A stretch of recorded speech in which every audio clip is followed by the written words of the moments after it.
일할 만하면 그만두고 할 만하면 그만두고 이 과정에서 손해가 막심해요. 조건만 맞다면 이 방법이 가장 좋아요, 사실. 그동안 300건이 넘는 기업 컨설팅을 진행하면서 알게 된 건 대표님들이 돈이나 세금 문제만큼이나 힘들어하는 건 사람 문제더라고요. 정말 단 한 분도 사람 이야기, 근로자들의 이야기를 하지 않는 분이 안 계세요. 그들이 걱정하는 내용은 아주 심플합니다. 일할 만하면 나간다는 거예요. 너무 쉽게 그만둔다는 거죠. 사람이 나가고 들어올 때마다 회사 입장에선 비용이 어마어마하게 발생합니다. 특히 제조업 같은 경우는 더 그렇죠. 외국인 노동자를 써야 하는데 그들을 쓰려면 숙소 문제를 일단 해결해 줘야 하고요. 비자 문제도 그렇고요. 신경 쓸 것이 정말 많습니다. 환경이 열악한 회사들의 경우에는 한국인을 구하기는 하늘의 별따기예요. 그렇다 보니까 외국인 노동자들, 그 중에서도 불법 체류자를 고용하게 되는 일들이 벌어져요.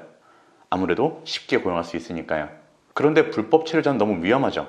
걸리면 벌금도 내야 하고요. 심한 경우에 실형을 살 수도 있습니다. 자, 그러면 오래 일할 수 있는 외국인 노동자를 구할 수 있는 방법이 있을까요? 있습니다. 바로 E7 비자를 활용한 방법이에요. 외국인이 국내에서 취업이 가능한 취업 비자는 대표적으로 E7과 E9 비자 두 가지가 있습니다. 비슷한 것 같지만 많이 달라요. 일단 주무기관이 다릅니다. E9은 고용노동부, E7은 법무부 관할이고요. E9이 단순 노무직이면 E7은 전문 기술 인력입니다. 학력도 E9은 고졸 이하고요. E7은 공대졸 이상이고요. 이건 대사관이 공증을 합니다. 가장 중요한 건 이직인데요. E9의 경우에는 3번의 이직이 가능하지만 E7의 경우에는 전속 계약이에요. 이직이 불가하고요. 최소 3년은 일해야 하는 조건이에요. 그리고 사실 가장 중요한 건데 영주권입니다. E7의 경우에는 국내 거주 5년 이상이면 영주권을 받을 수가 있어요.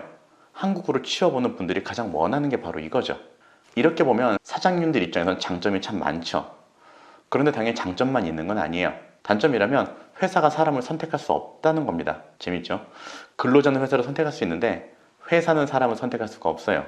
하지만 그만큼 법무부에서 검증된 사람이라는 이야기이기도 합니다. 그리고 근로자 측에서 E7 비자를 받고 우리나라 오기 위해서 꽤 많은 투자를 한다고 해요.